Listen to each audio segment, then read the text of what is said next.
Hi friends, मेरा नाम है कृष्णा अग्रवाल और मेरा नीट 2018 में रैंक था 7 और एम्स 2018 में मेरा रैंक था 42। आज मैं आपको एम्स और नीट के सिलेबस के बारे में कुछ बताना चाहूँगा। एम्स और नीट का सिलेबस 11th और 12th का पूरा एनसीईआरटी का होता है, फिजिक्स, केमिस्ट्री और बायोलॉजी। और मैं आपको ये भी बताना चाहूँगा कि उसमें हर एक टॉपिक इक्वल वेटेज का होता है। इक्वल ऐसा कुछ होता नहीं है कि ये टॉपिक ज़्यादा इंपॉर्टेंट है और वो टॉपिक कम इंपॉर्टेंट है। सभी टॉपिक्स इक्वली इंपॉर्टेंट है और उसी के साथ साथ आपको किसी भी टॉपिक पे कितने भी क्वेश्चंस आ सकते हैं। और जो नीट का जो पेपर होता है उसमें बायोलॉजी पे ज़्यादा वेटेज होता है। बायोलॉजी के 90 क्वेश्चंस होते हैं और फिजिक्स और केमिस्ट्री के 45 क्वेश्चंस होते हैं। जबकि एम्स के सिलेबस में फिजिक्स, केमिस्ट्री, बायोलॉजी तीनों पे इक्वल वेटेज होता है। फिजिक्स के 60, केमिस्ट्री के 60, बायो के 60 और उसी के साथ साथ जनरल नॉलेज के भी 20 क्वेश्चंस आते हैं। तो इसमें बस आपको इतना, मेरे हिसाब से सबसे इम्पॉर्टेंट ये है, आपको एग्ज़ाम क्रैक करनी है तो आप कंसिस्टेंटली पढ़ाई करते रहिए और कंसिस्टेंटली आपको मोटिवेटेड रखिए, क्योंकि कंसिस्टेंसी बहुत ज़्यादा इंपॉर्टेंट होती है। इंटेलिजेंस से ज़्यादा इंपॉर्टेंट कंसिस्टेंसी होती है। और मैं आपको कुछ फिज़िक्स के बारे में बताना चाहूँगा। फिज़िक्स में एक्चुअली जो इम्पोर्टेंट होता है वो कंसेप्ट्स होते हैं। फिज़िक्स में कुछ याद करना वैसा कुछ होता नहीं है, आपके पूरे कंसेप्ट्स उसमें क्लियर होने चाहिए। तो उसमें आप एनसीईआरटी पे पूरा फोकस रखिए। हर एक लाइन इंपॉर्टेंट होती है एनसीईआरटी की, वो आप हर एक लाइन को अच्छे से परफेक्ट कीजिए। और उसी के साथ साथ जितने भी इंटेक्स्ट क्वेश्चंस है और जितने भी एक्सरसाइजेस के क्वेश्चंस है वो भी आप ज़रूर पढ़िएगा। और उसी के साथ साथ जो उसके आंसर्स दिए हैं एक्सरसाइजेस के वो भी आप पढ़िए, क्योंकि कई बार कुछ इंपॉर्टेंट कंसेप्ट्स एनसीईआरटी में एक्सरसाइजेस के आंसर्स में होते हैं, टेक्स्ट में नहीं होते हैं। और फिज़िक्स में एक और इम्पॉर्टेंट बात जो होती है वो होती है एमसीक्यू सॉल्विंग। आप बहुत सारे एमसीक्यू सॉल्व करते रहिए। हाँ, शुरुआत में आपको शायद कुछ एमसीक्यूज़ के आंसर्स ना आए, थोड़ा मुश्किल हो, लेकिन आप n number of MCQ solve करते रहिए और तब तक एमसीक्यू सॉल्व कीजिए जब तक आपका उस टॉपिक पे होल्ड नहीं आ जाता, जब तक आपको ऐसी फीलिंग नहीं आती कि हाँ, ये मेरा टॉपिक परफेक्ट हो चुका है। और मैं आपको ये भी कहना चाहूँगा कि आप एक रजिस्टर बनाइए फिज़िक्स के लिए और उसमें जितने भी इंपॉर्टेंट फार्मूलेज़ है वो पूरे आप लिख लीजिए, क्योंकि एग्ज़ाम्स के पहले आप पूरा सिलेबस तो रिवाइज़ नहीं कर सकते, तो आप केवल यही रिवाइज़ कीजिएगा पूरे फार्मूलेज़, क्योंकि फिज़िक्स में इंपॉर्टेंट फार्मूलेज़ ही होते हैं। और अब हम बात करते हैं केमिस्ट्री की। केमिस्ट्री में 3 पार्ट्स होते हैं, physical chemistry, organic chemistry, inorganic chemistry. तीनों के लिए आपको एनसीईआरटी पढ़ना, उसके सारे कंसेप्ट याद करना बहुत ज़्यादा ज़रूरी है। फिजिकल केमिस्ट्री फिज़िक्स की तरह ही होता है, उसमें भी आपके सिर्फ कंसेप्ट ही इंपॉर्टेंट होते हैं और वो आपको परफेक्ट करना चाहिए। एनसीईआरटी ही आप फोकस कीजिए और उसी के साथ साथ आप कुछ रेफरेंस बुक्स एमसीक्यू सॉल्विंग के लिए यूज़ कर सकते हैं। जबकि अब हम बात करते हैं ऑर्गेनिक केमिस्ट्री की। ऑर्गेनिक केमिस्ट्री में पूरा रिएक्शन मैकेनिज्म होता है, पूरे वो रिएक्शंस होते हैं और आपके लिए वो थोड़ा सा वोलाटाइल होता है। तो मैं आपको ये कहना चाहूँगा कि आप वो थोड़ा लिख कर प्रैक्टिस कीजिए। जो भी आप रिएक्शंस पढ़ रहे हैं, रिएक्शंस आप सॉल्व कर पूरा लिखिए वो रिएक्शंस को, जिससे आपको वो बहुत ज़्यादा दिनों तक याद रहेगा। और अब इनऑर्गेनिक केमिस्ट्री में तो पूरा लर्न करने का ही टॉपिक होता है। आपको पूरा जो एनसीईआरटी है उसमें सारे टेबल्स पूरे आपको याद होने चाहिए। उसी के साथ साथ पूरा टेस्ट भी आपको याद होना चाहिए, क्योंकि इनऑर्गेनिक केमिस्ट्री में आपके सिर्फ थ्योरेटिकल क्वेश्चंस ही आएंगे और उसी के साथ साथ कुछ ऑर्डर्स आ सकते हैं टेबल से, वो भी आपको याद होने चाहिए। अब हम बात करेंगे बायोलॉजी की। तो बायोलॉजी के लिए मैं आपको ये कहना चाहूँगा, बायोलॉजी में पूरा कंसेप्ट उसमें कुछ होता नहीं है, आपको पूरा याद ही करना चाहिए बायोलॉजी। और बायोलॉजी के 38 चैप्टर्स है पूरे 11th और 12th मिलाकर, सभी टॉपिक्स इक्वली इंपॉर्टेंट है और आपको पूरा एनसीईआरटी से एकदम लर्न हो जाना चाहिए। कौन सी लाइन कहाँ पर है ये भी आपको पता हो जाना चाहिए। मिनिमम 4 to 5 टाइम्स तो आपका पूरा एनसीईआरटी का रिवीजन हो जाना चाहिए, क्योंकि कई बार नीट और एम्स में डायरेक्ट लाइन पूछी जाती है, कुछ फिल इन द ब्लैंक्स से पूरी लाइन पूछी जाती है। तो यही आपके लिए ज़्यादा इंपॉर्टेंट है।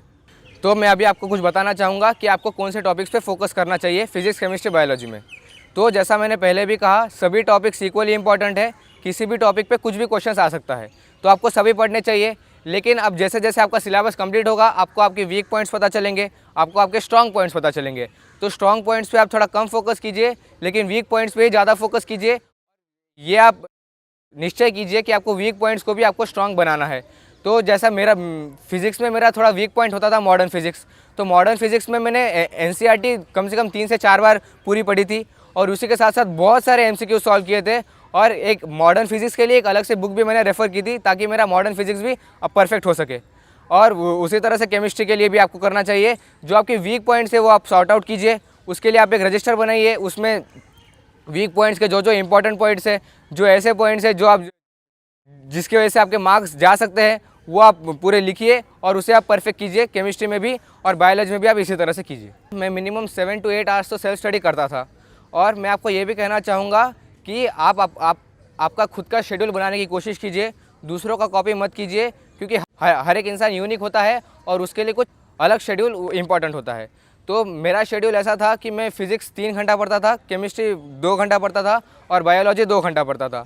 हमें जो भी ट्यूशन में पढ़ाया गया हो, वो मेरा बस यही टारगेट होता था कि वो टॉपिक मेरा परफेक्ट हो जाना चाहिए घर पे आकर, और उस पर मैंने कुछ MCQ सॉल्व भी कर लेने चाहिए, जिसकी वजह से बाद में मुझे उसके ऊपर प्रॉब्लम ना आए। मेरा डेली शेड्यूल ऐसा होता था कि मेरा कोचिंग होती थी और बाकी का टाइम मैं मैक्सिमम टाइम सेल्फ स्टडी में ही देता था। और सेल्फ स्टडी में मेरा ये होता था कि उस दिन में जो हमें टॉपिक्स पढ़ाए गए हो, वो टॉपिक्स मेरे परफेक्ट हो जाने चाहिए, और उसी के साथ साथ मेरे उस टॉपिक पर कुछ MCQs भी सॉल्व हो जाने चाहिए, जिससे मुझे आगे उस टॉपिक के बारे में ज़्यादा प्रॉब्लम ना आए। तो अभी मैं आपको ये बताना चाहता हूँ मेरे स्ट्रेंथ और मेरे वीक पॉइंट्स क्या थे। तो फिज़िक्स में मेरा वीक पॉइंट था मॉडर्न फिज़िक्स। उसमें मुझे हमेशा प्रॉब्लम होती थी, जब भी एग्ज़ाम्स भी होती थी मेरा उसी में स्कोर कम आता था। और बाकी का पूरा फिज़िक्स मेरा स्ट्रॉन्ग ही था, और मेरा भी ऐसा ही था कि फ़िज़िक्स मेरा गॉड गिफ्टेड ही स्ट्रॉन्ग था। तो फिज़िक्स को मुझे ज़्यादा कभी मेहनत करने की ज़रूरत नहीं पड़ी। केमिस्ट्री में मेरा वीक पॉइंट था इनऑर्गेनिक केमिस्ट्री, तो मैं उसी पर ज़्यादा फोकस करता था। मैंने एक अलग से सिर्फ इनऑर्गेनिक केमिस्ट्री के लिए रजिस्टर बनाई थी, जिसमें मैं सिर्फ वो पॉइंट्स लिखे थे जो थोड़े इंपॉर्टेंट हो, जिस पे हमारे मार्क्स जा सकते हो और जो हमारे टीचर्स ने फोकस किया हो। बायोलॉजी में मेरा वीक पॉइंट था इकोलॉजी और एनवायरनमेंट, और मैंने उसके लिए भी एक अलग से रजिस्टर बनाई थी, और उसमें भी जो इंपॉर्टेंट पॉइंट्स थे जिसमें मार्क्स जा सकते हो, वो सब मैंने नोट डाउन किए थे। और एग्ज़ाम से पहले मेरी ये स्ट्रैटेजी रहती थी कि मैं मेरे वीक पॉइंट्स पे ज़्यादा फोकस करूँ, और वीक पॉइंट्स पे भी मैं उन्हीं पर फोकस करूँ जो मैंने रजिस्टर में नोट डाउन किए हैं, क्योंकि रजिस्टर में वो इंपॉर्टेंट पॉइंट्स होते थे। और रजिस्टर भी मैंने इस तरह से बनाई थी कि अगर मैं वो पूरा पढ़ लूँ तो मुझे पूरे चैप्टर का ओवरव्यू आ जाए और मुझे बाहर से कुछ और पढ़ने की ज़रूरत ना पड़े। तो अभी मैं आपको बताना चाहता हूँ कि आपको पूरे 2 साल के दौरान पढ़ाई कैसी करनी चाहिए। तो आपका मिनिमम पूरा NCERT हर एक सब्जेक्ट के लिए 3 to 4 टाइम्स रिवाइज़ हो जाना चाहिए, पूरा अच्छे से रिवाइज़ होना चाहिए। और आपको NCERT में ऐसी कोई भी लाइन नहीं होनी चाहिए जिसका आपको मतलब ना समझा हो। और जब एग्ज़ाम से पहले लास्ट के 3-4 डेज़ में आपके जो वीक पॉइंट्स है उसी पे आपको ज़्यादा फोकस होना चाहिए। जो आपने कुछ शॉर्ट नोट्स बनाए हैं या जो आपके वीक पॉइंट्स के लिए आपने रजिस्टर्स बनाया है, आपको वही सब पढ़ना चाहिए, ताकि वो भी आपको एग्ज़ाम के वक्त तकलीफ़ ना दे। और नीट की जो परीक्षा होती है वो मई महीने के फर्स्ट संडे को होती है। तो आपकी वो सॉल्व करने की स्ट्रैटेजी ऐसी होनी चाहिए कि आप सबसे पहले बायोलॉजी सॉल्व कर ले और फिर केमिस्ट्री सॉल्व कर ले, क्योंकि ये दोनों सब्जेक्ट्स में थ्योरेटिकल क्वेश्चन ज़्यादा आते हैं, जिस वजह से आपको बल्क में मार्क्स मिल जाएंगे और आपका टाइम भी कम वेस्ट होगा। मेरे दोनों फिज़िक्स, केमिस्ट्री और बायोलॉजी 1.5 घंटे में हो गए थे, और लास्ट का 1.5 घंटा मैंने सिर्फ फिज़िक्स के लिए रखा था, क्योंकि फिज़िक्स का पेपर कितना भी लेंदी आ सकता है, आप जानते नहीं हो। तो अगर समझो लेंदी आ गया तो ऐसा हो सकता है कि फिज़िक्स में आपका बहुत टाइम चला जाए और आपको केमिस्ट्री बायोलॉजी के लिए ना मिले टाइम। तो आप केमिस्ट्री और बायोलॉजी के लिए आप पहले सॉल्व कीजिए और लास्ट का टाइम आप फिज़िक्स के लिए रखिए। और नीट और एम्स के एग्ज़ाम के बीच में आपको मिनिमम 20 डेज़ का गैप तो होगा ही। उसमें आपको नीट में जिसमें आपका मार्क्स गए हैं, आपको उस पर ज़्यादा फोकस करना चाहिए, और जो आपके वीक पॉइंट जो पहले से थे उस पर फोकस करना चाहिए। और उसी के साथ साथ आपको जनरल नॉलेज पे फोकस करना चाहिए, क्योंकि जनरल नॉलेज एक एक्स्ट्रा सब्जेक्ट है जो नीट में नहीं होता है लेकिन एम्स में होता है। तो आपको जीके पे आपको फोकस करना चाहिए। और जीके में टोटल 20 क्वेश्चन आते हैं आपको एम्स में, उसमें 10 to 12 क्वेश्चन तो आपके मेंटल एबिलिटी के ही होते हैं। तो मेंटल एबिलिटी के लिए आपको एक अच्छी से रेफरेंस बुक ले लीजिए और उसको सॉल्व कीजिए उन 20 डेज़ में। और बाकी का जो होता है 8 to 10 क्वेश्चंस वो करंट अफेयर्स पे आता है। तो इसलिए अगर आपकी एक आदत हो कि आप रोज़ न्यूज़पेपर पढ़ते हो तो वो अच्छी बात है, वो आप कीजिए। या फिर अगर नहीं भी होता होगा तो लास्ट 20 डेज़ में आपके जो भी करंट अफेयर्स चल रहे हैं या जो भी 2 साल में जो इंपॉर्टेंट इवेंट्स हुए हैं उसके बारे में आपको पता होना चाहिए, क्योंकि उन पे क्वेश्चंस आते हैं। और इसी के साथ साथ आपको एक बात पता होनी चाहिए कि नीट में कैलकुलेटर अलाउड नहीं है, लेकिन एम्स में एक ऑनलाइन कैलकुलेटर होता है जिस पे आप वो सब सॉल्व कर सकते हैं। अब मैं आपको बताना चाहता हूँ कि आप कौन से बुक्स आपको रेफ़र करनी चाहिए। तो मैं आपको यही कहूँगा कि मेन बुक NCERT ही होती है फिज़िक्स, केमिस्ट्री और बायोलॉजी के लिए। आपको वो परफेक्ट होनी चाहिए। उसी के साथ साथ मैंने फिज़िक्स के लिए HC Verma concepts of physics refer की थी, और केमिस्ट्री के लिए मैंने नीट गाइड रेफ़र की थी। लेकिन बाकी बायोलॉजी के लिए मैंने कोई रेफरेंस बुक रेफ़र नहीं की, सिर्फ एनसीईआरटी ही परफेक्ट किया, क्योंकि बायोलॉजी में कोई बाहर का क्वेश्चन आता ही नहीं है। कुछ 2-3 questions out of the box आएंगे, लेकिन अगर आपको आपके एनसीईआरटी के सारे कंसेप्ट क्लियर है तो आप वो भी आप सॉल्व कर पाओगे। तो मैं अभी आपको ये बताना चाहता हूँ कि आपका पूरे 2 साल में आपका स्टैंडर्ड टाइम टेबल कैसा होना चाहिए। तो मुझे लगता है कि आपका मिनिमम दिसंबर तक तो फर्स्ट रिवीजन कंप्लीट हो जाना चाहिए, फर्स्ट रीडिंग पूरी कंप्लीट हो जाना चाहिए, और आपका एनसीईआरटी एक पूरा गो थ्रू हो जाना चाहिए दिसंबर तक। और उसके बाद में जो आपके 4-5 मंथ्स रहते हैं उसमें आप बस आपको बस एनसीईआरटी का बार बार रिवीजन करना चाहिए, और बाद में फिर आपको वीक पॉइंट्स पता चलेंगे। आपको फिर बाद में वीक पॉइंट्स पे ज़्यादा फोकस करना चाहिए, और स्ट्रॉन्ग पॉइंट्स पे आप कम फोकस करोगे तो भी चलेगा। लेकिन आपको ये भी ध्यान रखना चाहिए कि आपके जो स्ट्रॉन्ग पॉइंट्स है वो स्ट्रॉन्ग बने रहे, उनकी स्ट्रेंथ बनी रहे। और उसी के साथ साथ मैं कहना चाहता हूँ, आपको नीट या एम्स क्रैक करना है तो सबसे इंपॉर्टेंट होती है कंसिस्टेंसी। कंसिस्टेंटली आप मेहनत कीजिए, रोज़ सेल्फ स्टडी कीजिए, जो पढ़ाया जाता है आपके टीचर्स द्वारा वो आप पूरा रिवाइज़ कीजिए, वो आप पूरा परफेक्ट कीजिए। और आपको अगर आप ये करते हैं कंसिस्टेंटली 2 साल, तो आपका भी नीट और एम्स दोनों में अच्छा रैंक आएगा। और मैं आपको ये कहूँगा कि जिस दिन पेपर होता है उस दिन आप जो स्लीप है एकदम अच्छी से लीजिए, और ताकि फिर आपको पेपर के वक्त कोई प्रॉब्लम ना हो। और पेपर के वक्त की आपको एक बात का सबसे ज़्यादा ध्यान रखना चाहिए, और वो ये कि आप एकदम कूल माइंड से पेपर लिखिए, उसमें बिल्कुल भी स्ट्रेस आपको मत आने दीजिए। अगर आपको कुछ क्वेश्चन सॉल्व नहीं भी हो रहे हैं तो भी आपको उसका स्ट्रेस ना लीजिए, और ये सोचिए कि मुझे नहीं आ रहा है तो किसी और को भी नहीं आ रहा होगा, और जो बाकी क्वेश्चंस हैं जो मुझे आ सकते हैं मुझे उनको अच्छे से करना है, और उनके आंसर्स मुझे राइट करने हैं। ये आप सोचते रहिए। और उसी के साथ साथ एक जो प्रॉब्लम होती है कि वो पूरे 2 साल तक मोटिवेशन नहीं रह पाता, हम बोर हो जाते हैं पढ़ाई करते करते। तो मैं आपको यही कहना चाहूँगा कि आप खुद के लिए एक मोटिवेशन ढूंढिए कि आपको आप क्या चाहते हैं। जैसा मेरे लिए एक मोटिवेशन था कि मुझे एम्स में जाना है। हमारे एरिया से आज तक कभी कोई एम्स में गया नहीं था, और मेरा ये मोटिवेशन था कि हाँ मुझे जाना है, ये करके दिखाना है। तो बस ये मेरा मोटिवेशन था, जिस वजह से मैं 2 साल कंटिन्यूसली मोटिवेटेड रहा। और मैं आपको ये भी कहना चाहूँगा कि आपके कभी कभी ब्रेक्स भी इंपॉर्टेंट होते हैं। अगर आप केवल पढ़ते रहेंगे तो मोनोटोनस हो जाएगा और आप बोर हो जाओगे, आप ज़्यादा कंसिस्टेंट नहीं रह पाओगे। तो आपके लिए ब्रेक्स इंपॉर्टेंट होते हैं। आपकी कोई आपकी जो हॉबीज़ है आप उन्हें चुनें और उन पर थोड़ा सा ध्यान दीजिए 2 साल में ब्रेक्स के दौरान। जैसे मेरी हॉबी थी मैं बैडमिंटन खेलना, मैं बैडमिंटन स्टेट लेवल खेल चुका हूँ, मैं अच्छा खेलता हूँ बैडमिंटन।